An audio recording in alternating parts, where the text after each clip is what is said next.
So the project today is to fix a crack in a little fiberglass structural piece. This is the splash deck. The motor would get mounted back here. Water might splash in here. It has a couple of vents, but this cross piece is meant so that you can lean on it or pull the engine forward or whatnot, and it has cracked. So what we're doing today is we're going to go ahead and reinforce this and fix this crack. You can see the crack goes all the way through. And what I've done is ground it down with my the flap wheel on my grinder here down to the back side. See, here's the fairing material, and this is the gel coat right here. And you can see a subtle V that I've got in here. So what we're going to do is we're going to put a couple of layers of chop strand in here. One right at the bottom, and then another one, and then we'll put some woven over the top, and that will create a union between this section right here. By making a V, it's like a weld. You want to fill it in layers so that it becomes structural. Then once we get all that done, we're going to sand it again, and then we'll put a coat of putty on there, some fairing putty, and then some gel coat to make it waterproof. So that's the goal today. I don't know how much of that we're going to get done in this one episode, but we're going to go ahead and lay the fiberglass in there and see how far along that we can get. All right, let's get going. So the real trick with fiberglass work is preparation. It's all about thinking through what the next step is going to be and being ready for it. There's a lot of timing involved, and planning makes it really go a lot smoother. So this is going to be my first layer. It's going to go in the center section in here. It'll be deeper and lower. This will be my second layer, which will lay over the top.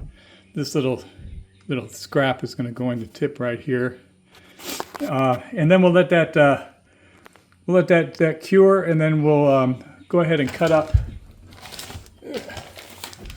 Whoops. We'll go ahead and cut up some woven to go in there. But the whole trick here is to get things planned. Now, I've changed where my my fiberglass station is. Here, let me show you how I've got it laid out. All right, so now I've moved the fiberglass workstation into the floor of the boat. When I was doing the floor, I couldn't work from the floor. I was working from a work stand in the garage. But now I've already sanded the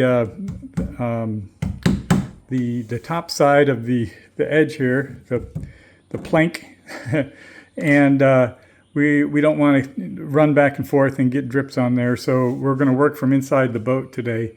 What I got here is my resin, some hardener, and some acetone, because you always want to get ready to clean the minute that you're done. The stuff is going to go really, it's going to set up really quick.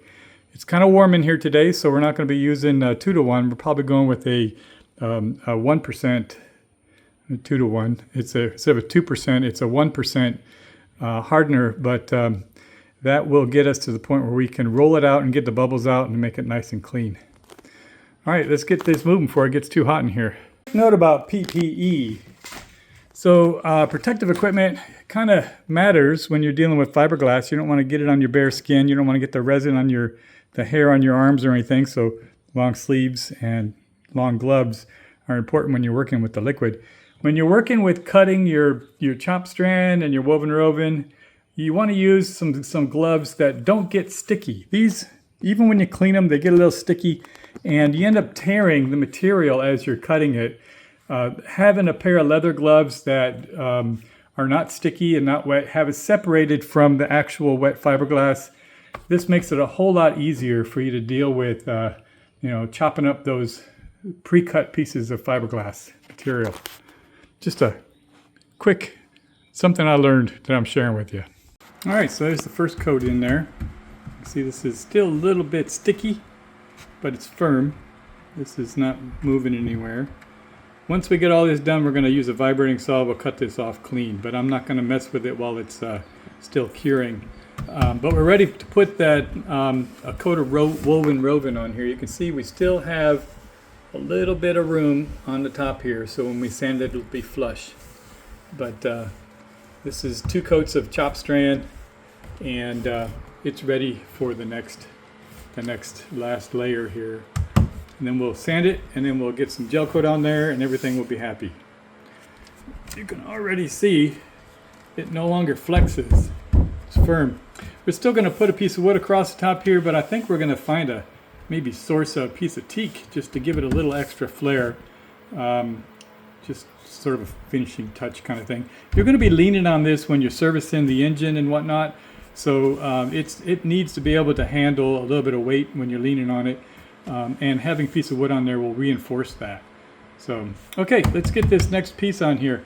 You can see I've got it right here. We've got some dry gloves that we're going to use to cut the piece. We don't want any overlap, so we're going to cut this piece to be precisely the edge here. So, I mean, even if we did have overlap on there, we're going to sand it down, but it's just to reduce the amount of post-processing work that we need to do. Alrighty, well, there we go. All patched up. I think it's probably dried up enough that we can grind it. Now, when you're layering epoxy or fiberglass, each layer you don't put wax in the resin, but the last layer that you put on, you should put wax on it. But in this case, instead of putting wax on there, I just wrapped it with plastic so that it would cure more completely, so that I could grind it off. Let's go ahead and grind this down and see how much of this we got level. It looks pretty level right now. I think we don't have any big rises or bumps or anything, but obviously we're going to grind all this down and it will be nice and flush. Let's see what we end up with. We'll grind it down and see what it looks like. All right, there we go. First shaping. Got a couple of low spots and some pits. I think there's a low spot right here on the back side.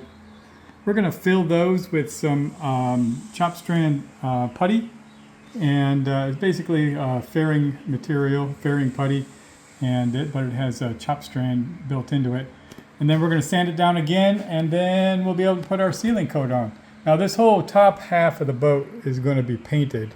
So I don't know that the gel coat is that important, but we do want this to be waterproof. So we're going to try to see, and maybe we can do a little color match on this dark area. See if we can get a good color match on the gel coat. I do need to make some gel coat that matches the hull, because I need to do some patching under the hull, little scratches and whatnot. So that'll be good exercise. All right. So after the rough shaping, we're going to layer it down with a nice even layer of some short strand fiberglass filler. Once this hardens, it's kind of rubbery as it starts to get hard. But once it hardens to the point where you can sand it, we're going to sand all of it off, almost all of it, and the low spots, the pits, the whatnot, those will all get filled in by this, and we'll have a nice seamless patch, and you'll never know that there was an error there. The only thing after that is if it needs to be waterproof, you could use gel coat. If it doesn't necessarily need to be waterproof, on this side it's a splash deck, so we intend on painting this. So I think we're not going to do the gel coat on this. We're just going to go ahead and prep it for paint. But that'll be the end of the project. Let me cut back in once we get this sanded off, so you can see about what it looks like. All right, well there we go. A little bit of sanding. I mean, just a little bit. Look at, that's only part of it. Look at all this. A lot of sanding. But we put a thin layer on there, but we put a layer that was thick enough that it was going to cover anything that we couldn't see. And so now you can see it's nice and smooth. There's no pits or holes or high spots. It's ready for paint. We're going to put a coat of primer on here. And the primer coat will reveal to us any other unforeseen blemishes, but I think that we can call this done. And the other thing about this is I'm sitting on this right now, so it's holding my weight. It's structural now. It's been repaired. We're still going to put a piece of wood on the top of here because I want a rub rail. but for all intents and purposes, it has become a structural piece again, and it's repaired. If you're looking down at the layers, you can still see, because fiberglass is transparent. You can see this is the gel coat, this is the fairing coat, this is the repair, and you can see layers of that repair. This is the chop strand, and this is the woven, and so you can see the different layers. There's 2 layers of chop strand and 1 layer of woven in there, and then you can see the 3rd layer of, this is the chop strand filler, and so that has chop strand in it as well. So this is structurally very strong repair, as good as new anyway. So anyway, that's it. That's repairing a structural member out of fiberglass, and that's all I have on this. I'm not going to get into the gel coat and the paint, because that kind of goes off into a whole nother topic. But this is a repair that is done and ready to be put into service. So that's all I have on this. Make sure you subscribe for more.